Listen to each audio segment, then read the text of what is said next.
Alright. Let me bring that back out. Let's see what's going on. Hopefully it's working now. Let's see. Okay, that's not it. Okay. Oh, this ain't it either. Alright, this is the one, right? Alright.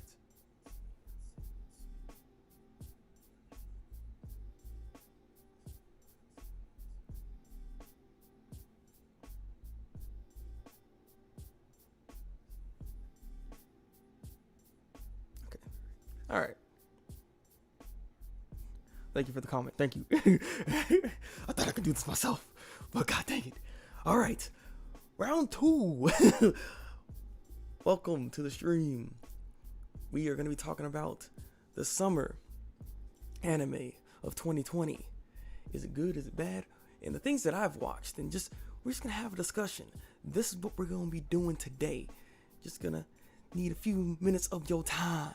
And let's discuss some anime. Let's chill. Let's have some fun. All right, fun and stuff. Without further ado, though, let's go ahead and get into the first show, which is the Misfits of Demon King Academy. So, the Misfits of Demon King Academy. This show right here, this was not on my radar at all. Like, at all. The only reason I watched this show is because a friend of mine ended up putting it up at work when it was real slow. Like, we were not doing nothing. So he just had anime up, and I'm like, all right, what's going on here? And I must admit, I only seen one episode, and the first episode so far, it intrigued me. It is interesting. Because basically the premise of the show, from what I could tell, is we have an academy that's trying to pretty much create the next demon lord, the next demon king is what we got here. And the thing is, the main character, this dude is hacked. This dude is busted. He pretty much is the demon king reincarnated. Just that people just don't know it is the thing here. It was between that fact and the fact that he was a baby when he came out of the womb. He was out there already saying the Demon Lord's name. Now, the thing is about the show, he said, you're not supposed to say the Demon Lord's name. But this little baby, ended up saying it without no problems. So, yeah, this dude is hacked. Like, real hacked. But it's cool. I like it. I liked how this thing was set up. The other character that's with him, this girl, she doesn't seem to have a lot of emotions, per se. But I don't know, the dynamic worked. The dynamic works. And the Demon Lord, or not the Demon Lord, he's not the Demon Lord yet, but this dude, he don't seem like a terrible guy per se, but he's not the nicest guy either, so I don't know. This show can really go two ways right now is the thing, where either you got this really powerful character and it gets boring and stale because he's just so powerful and nothing really actually contends with him, or it can just be very funny, very sweet, or it can still hold your interest. Like, look at One Punch Man. Saitama's busted. No one can mess with him. So with that thought in mind, it's like this show could go either way. This show could work.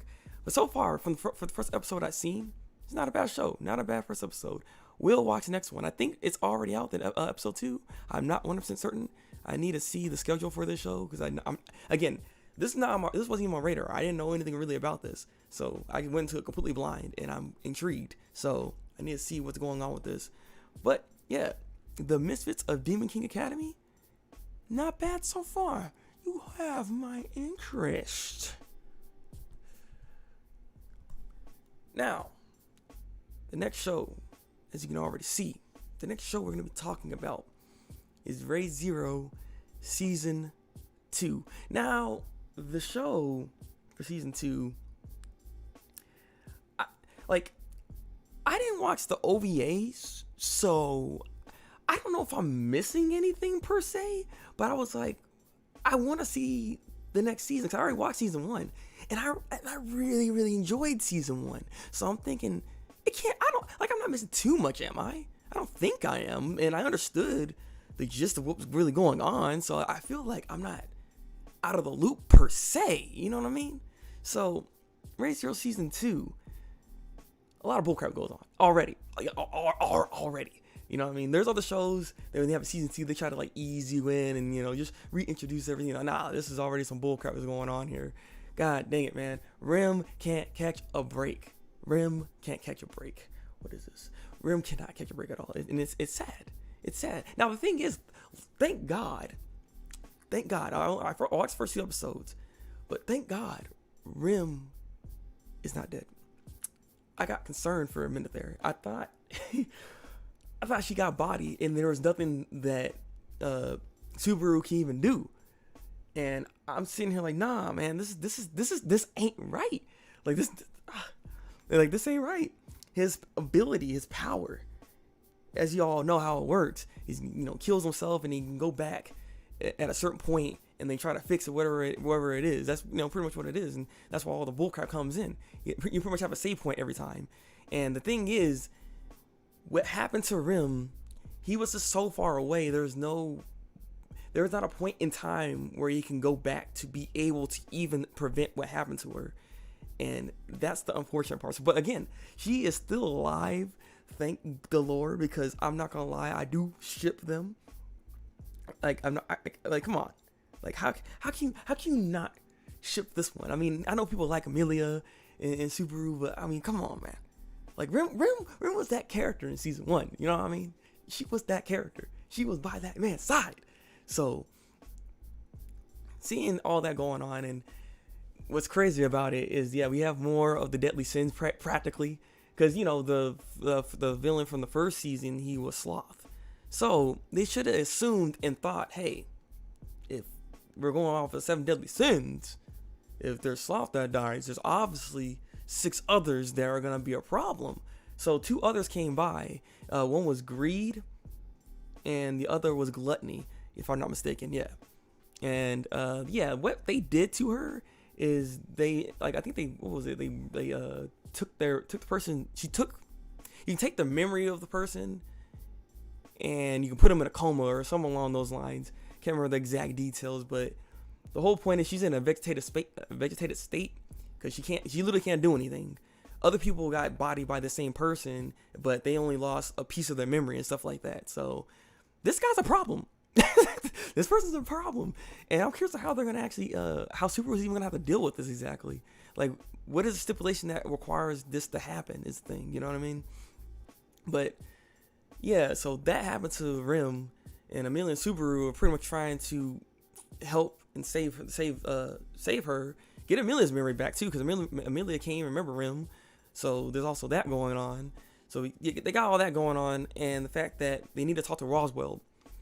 And now they're also going to the sanctuary that they need to go to, and there's like pretty much a test that's about to happen that Amelia is supposed to take. But it looks like, I think Subaru ended up going into that place alone instead, because the charm that was on her neck, or that necklace, basically, it was a necklace, ended up teleporting him into a different area, and he ran into another deadly sin. So yeah, I'm curious what's about to happen here. This is spicy already. And like I said, he's already having freaking mental breakdowns. He's crying and crap. Like, he's struggling. He's struggling. You only had 2 episodes in. He's already just like, oh no. He's dying. So season 2 so far starting off really, really strong. And I'm looking to seeing what we got going on here. I'm looking to see more. I'm looking forward to more. That's the words I'm looking for. I am struggling right now. But yeah, this is what I'm looking forward to. This show, from the first season, like I said, like it was quite good. Part of me wants to say amazing. So I have high expectations for season 2, and so far, the first 2 episodes, I'm in. I'm all in. I'm jumping into the pool and I'm diving deep, because this show is good and more people should be watching this show. So I mean, if you're in here and you haven't watched it, this is spoilers, of course. You kind of messed yourself up there a little bit, but you're still good. I didn't go too deep, so you still can dive out to get yourself out of the pool and watch season 1 and then come back over here, because I feel like, I don't know if you really need to watch the OVAs like that, but from what I can tell, I understood enough of it that I don't think I need to, but I will still watch it later on when I have some more time. I will watch those OVAs just so I can know everything, you know what I mean? Don't want to be out of the loop. But yeah, Re:Zero Season 2, I give it a thumbs up. So let's now move on to the next show. And the next show is Fire Force Season 2. Season 2 of Fire Force. See, what's interesting about this show and like the community, for some reason not a lot of people like Fire Force like that, you know what I mean? From what I can tell, there's not a lot of people that like Fire Force, and I'm just like, I mean, I can see why to some extent why you wouldn't like it to that extent, but it's not a bad show. It's not bad. It does what it needs to do, and it has its cliches. You know, it is a shonen, so it's gonna have its cliches. I believe it's shonen. The whole point is it has shonen as type of trope. You know, this dude wants to be a goddamn hero. Like, come on, like he has a goal in mind, and he's just always no, he's not happy-go-lucky. Actually, that's not even true. Like I say, it has its tropes. That's all I'm trying to say, right? And yeah, Season 2 though, the first episode of Season 2, I can't say it's a throwaway episode, but god dang, it was bootleg. Like, holy crap, I was cracking up the whole time. It was pure comedy. There's no seriousness really going on in that whole episode, and I loved it though. Like, because basically, Fire Force has a magazine for all, you know, for each of the sectors and stuff like that, and you know, they'll all of them come together. They take a picture, and there's like a ranking system of who has the best pictures and stuff like that. And you know, people bias towards some of the captains and so on and so forth. And God, the 8th Division, their captain, he was so fixated on this specific pose that he thinks it's amazing. It's amazing. You know, with the freaking, like, what is it, like the snake or whatever it was? Like, you do like this. It's like not like this, but when you put it out, it's like then you see the muscle that comes up. He thinks this is enough that's gonna make everybody, all the ladies, just love the 8th Division. Like, they're just like, yeah, these are the guys. Like, these are the dudes. That's like, after you saw the picture too, it's like, what is this? Oh man. But that first episode of Season 2 of Fire Force, boy, it was funny. I enjoyed it. Episode 2 though, that's when we started getting into everything. Because episode 1 basically, ultimately, was just trying to kind of reintroduce all the characters again, kind of get you familiar with them. Like, it's kind of like I was saying, like Re:Zero did not do any of that, but Fire Force was like, nah, we need let's ease you in a little bit before we get real serious with you, because episode 2, boy, that's literally all I gotta say is like, boy. Let me bring something up real quick, because it was bad. It's like, where is it? This way. Yeah, this guy right here, this dude right here was wilding. He pretty much got taken control over by this other chick, because I guess it was an Andola burst that ended up happening, and she was able to just kind of insert into his mind and just start messing with him, and was just making him have all the doubts and have all the evil thoughts. And at one point, like I said, she was like completely controlling him at one point. I was like, bro, like, are you not even fighting back? Like, what the heck? And yeah, he looked straight up demonic. Like, people keep on calling him a demon and this and that, and the devil and all that. You know, right there, that was it was kind of concerning. It was kind of concerning there, because I was hoping he can pull himself out of that, because it was just not good. But apparently he might have some information on the parents and stuff like that, what happened to him and everything, or that female that was inside his head. So we won't really know, because she ended up leaving because he was able to force her out after Arthur had to put the hands on him, because I just remember too, god dang, Arthur's backstory is bootleg. Like, and I feel bad for him. It's not even right. Like, his whole imagination kind of screwed him over a little bit, because he was a kid, right? They didn't have a lot going on. Like, his family didn't seem like they had a lot of, you know, financial means to get foods and so on and so forth like that. And yeah, so he sees his father. He has this big old hat on and everything. He's like, why you have the hat on and everything? he ends up putting the hat on him, and was like, "What do you see?" Because he's pretty much saying that you can see this whole world. It's like you can see anything inside this hat. So he puts the hat on him, and he ends up seeing this whole castle, and that's how this whole night thing came to be in the first place. So he does all that, and so he starts envisioning, just starts using his imagination and trying to make his life just a bit better with his imagination. And then what makes this all just terrible, this is his parents. They just booked it. They left that kid and said, "Protect the castle." Like, sucker, what? I was like, what are you talking about? They just, like, protect what castle? And protect this goddamn house. I was like, yo, this is messed up. I was like, really now? But that's why he has that kind of complex. And then, of course, he just gets stronger as he has that complex going on. And I was sitting here like, yo, is Arthur actually stronger than him? Like, will he actually just be able to just beat him up? Like, can he do anything? Because Arthur was putting in work, and he was able to talk him down, get him out of that. Because he had to pretty much ultimately say, "What are you? Are you going to be a freaking the devil, or are you going to be the hero?" And he's sitting there like, "Yeah, that's a stupid question. Like, why am I even having to answer that question?" And he was able to snap out of it, but it was nice. I'm curious what was going on with that girl though. That was inside his head. And yeah, this was nice. This was some nice couple episodes here. I enjoyed it. I'm just skimming through a lot of it, I'm not trying to get too in depth, too deep. I won't make this thing too long, but like I said, season 2 Fire Force, it's like I said, people are sleeping on this show. I feel like the show's better than people say it is. I like it. It does what it needs to do. I enjoy it, and you should too. All right, but let's get on to the last and final show that I've been watching so far in this anime season, and that is God of High School. God of High School, which is, I mean, you guys seen my first impressions. You guys should have seen my first impressions anyways. And if you did, you already know I was pretty high on this show. Not even just pretty high, I was really high on this show. I'm sitting here like, yo, episode 1, that's how you do a first episode. This is how you introduce all the characters that you need to introduce.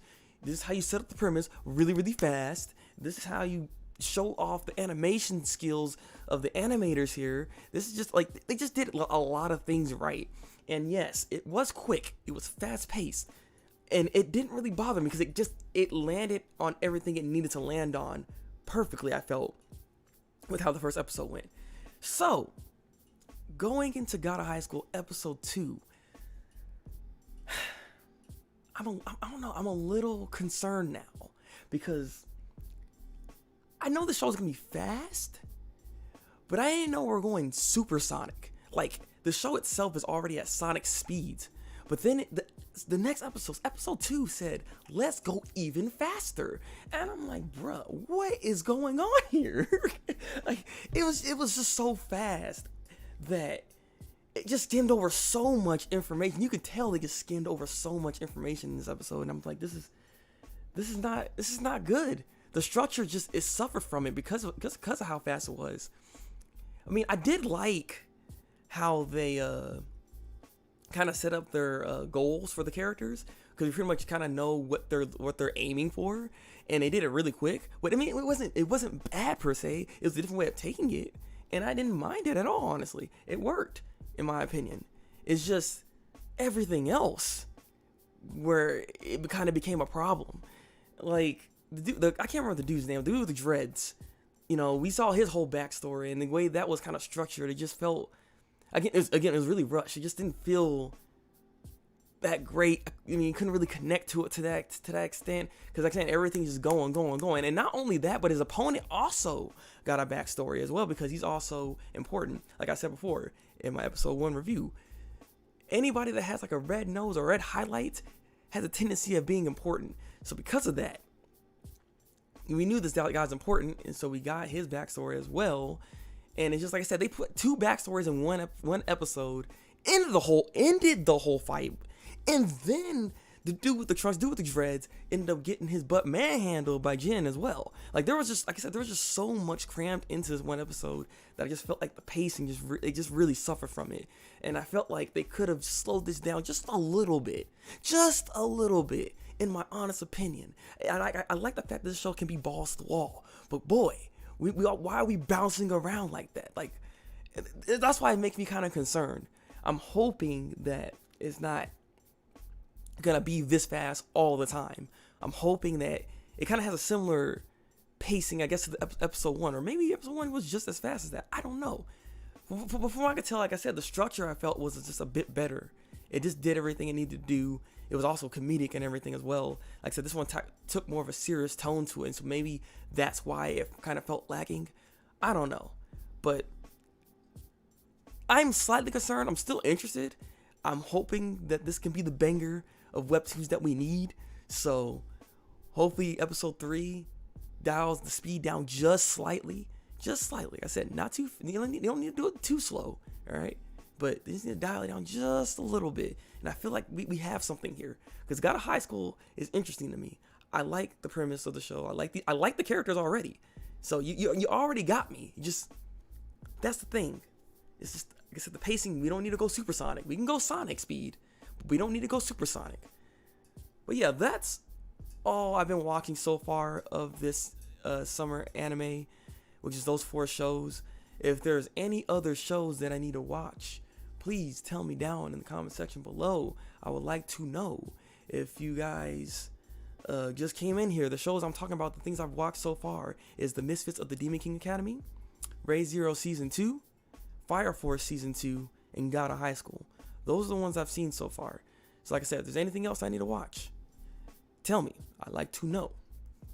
But other than that, yeah, that's pretty much it.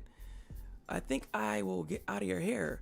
I will be doing more of these on a weekly basis, by the way, of shows that I've watched. So if you guys like this format, if you guys like what you're seeing, please continue watching, continue interacting, and continue being the best person you can be, my friends.